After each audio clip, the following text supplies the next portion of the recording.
All right, guys, the next big quarterback domino has fallen in the trade market. Carson Wentz gets traded to the Indianapolis Colts. Who won this trade, and what does it mean for Sam Darnold's future?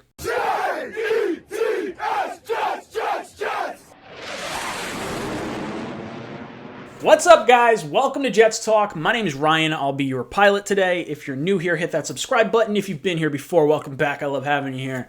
Guys, I was working on editing a few videos that I could release over the next few days, and then this news drops, and I had to drop everything that I was doing and just hop on and make a video for you guys. So, Carson Wentz gets traded to the Indianapolis Colts in exchange for a 2021 third-round pick and a conditional 2022 second-round pick that could become a first-round pick if he hits a few conditions. Those conditions being, he needs to play at least 75% of the snaps, or the Colts have to make the playoffs, and he has to play in 70% of the team snaps. Now, more than likely, this means he's going to be a first overall, or a first-round pick for next year. So it's going to be a third this year and a first-round pick next year because historically, over Carson Wentz's career, he has played in 68 of 80 games, so 85% of the games played, I guess. So we'll see. It depends on snaps. Who knows? Maybe if the Colts draft a quarterback with their first-round pick that they saved for this year, maybe Wentz doesn't actually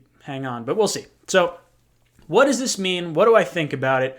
Well, now that Carson Wentz has been traded, not a single quarterback from the 2009 to 2016 drafts are on their original team. That is 0 for 22 for first-round drafted quarterbacks. So if you want to draft a quarterback in the first round, there's a pretty high likelihood he's not going to be on your team after, that certain amount of time. Whatever. This is ridiculous. What does it mean? What does it mean? Okay, so Carson Wentz. Carson Wentz has kind of been trending down the last few years. He was playing really, really well, MVP caliber level before he got hurt, and then Nick Foles goes on this whole Super Bowl run. They get their ring over in Philadelphia. So Carson Wentz has kind of been the guy that is the other dude in the room. Like, Nick Foles is the guy that got that Super Bowl in Philly, and regardless of how well Carson Wentz plays, until he wins a Super Bowl, he was never going to live up to what Foles did for that city. And not to mention, there's been a lot of rumblings around the league that Carson Wentz just is not a very good teammate. We kind of heard that last year. Actually, I made this whole trade Carson Wentz, keep Nick Foles argument like 2 years ago or a year ago or whatever it was, and I got just laughed out of the building. And it happened anyway. So, just go kick rocks. No, okay, so he gets traded to Indianapolis. So the whole chemistry thing, they drafted Hurts last year. I don't understand the Eagles. It doesn't make any sense to me because this is like a horrible contract that they had. It's good that they get it off their books. But I was under the impression they brought in their new head coach, was it Sirianni? I'm losing the name right now.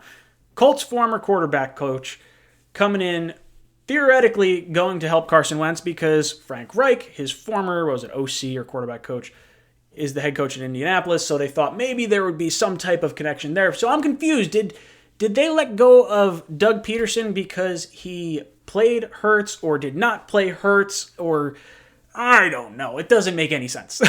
It doesn't make any sense to me. But let's talk about the trade in general. So third-round pick this year, most likely a first-round pick next year. That's about where I thought he was going to get traded for. I thought he was going to get traded for just a first-round pick. So a future first plus a mid-round pick this year kind of falls in place. The guy's stats have kind of been going downhill. If he can return to 2019 form and stay healthy, then the Colts really made out well here. I think it's good for both teams. There's really not much of a loser here. The Colts get potentially a former MVP caliber quarterback for really not a whole heck of a lot of trade compensation, all things considered. And the Eagles get rid of a headache. They get to move on. They move a big contract, and they can kind of look forward and know what their future holds. So, by and large, probably a good trade for both sides. Now, Carson Wentz's contract over the next 4 years, the Colts can actually get out of this deal after this season. So, it's a massive contract from the Eagles, but again, it's the whole signing bonus thing. So, the Colts are going to have to pay $25.4 million this year, $22 million next year, $25 million in 2023, and $26 million in 2024, which makes this a really reasonable contract if you're the Indianapolis Colts. Now, they can get out of it after 1 year. So if they find a guy they like and they go for this whole test run this year, and it's basically it's a what's it called? An audition. It's an audition for the future starting job of the Indianapolis Colts. So if he doesn't play well, and maybe they drafted a quarterback this year, then that could throw things for a little bit of a loop. Now, what does this mean for the New York Jets and Sam Darnold? Well, the Indianapolis Colts were going to be a potential trade suitor for the New York Jets. And now that Wentz is there, that eliminates them from contention with Sam Darnold. Now, that does mean that there's potentially other teams that did not get Carson Wentz that could be looking at this a little bit more closely. It's been rumored that the Bears did not want to go after Carson Wentz after Carson kind of said he did not want to go to Chicago, and then the Panthers were never in on this deal. And basically, we saw two quarterbacks. We saw Goff, or I guess Stafford. Stafford get traded for 2 future first-round picks and a pick this year. Now Carson Wentz gets traded for a future first-round pick. So for Sam Darnold, what does this mean? Well, his contract is way more manageable than either one of those two guys, but his production on tape and on the field is where it's lacking. So it's sort of if you're taking a quarterback on for a 1-year trial period, Sam Darnold looks really attractive because the potential upside for the very small amount of cap space that you're going to have to put forward with him, I think it's like $4.5 million or so for the one season, that looks really attractive. That said, because he doesn't have the production, it's going to be a little more volatile, I guess. Like, you don't know what his upside could potentially be. So what does it mean? What does it mean? Well, Connor Hughes says, according to league sources, the consensus on this trade is no, it's not going to have any impact on Sam Darnold. Now, you have to remember that the Colts had to take on Wentz's contract, so there is a value in that in and of itself. A lot of people around the league, and Connor Hughes says it right here, believe that Sam Darnold's starting point is going to be a second-round pick. And we've heard Adam Schefter come out and say possibly a late first-round pick. If the Jets could get like 2 second-round picks or maybe a third-round pick and a potential first-round pick next year, that could be, maybe a second-round pick or whatever.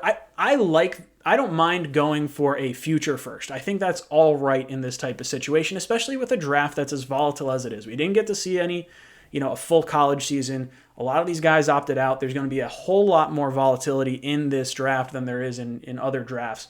So I think the future first actually isn't the worst way to go. Now, if the Jets can get a first-round pick this year and we trust Joe Douglas and his scouting department, now, heck, maybe we can get a guy that falls a little bit further just because of the same metrics that I just rattled off with the volatility, and we don't know where guys are going to end up ranking overall. So I still think Sam Darnold's going to get traded. I would say the 49ers, the Bears, the Panthers, maybe the Saints, Pittsburgh, if they decide to move on from Big Ben, maybe they decide to go with a Haskins, Sam Darnold quarterback competition for cheap. I don't know. We'll see. What do you guys think Sam Darnold's trade value is now? What do you think of the Carson Wentz trade? Who won this deal? Let me know in the comments down below. And as always, go Jets.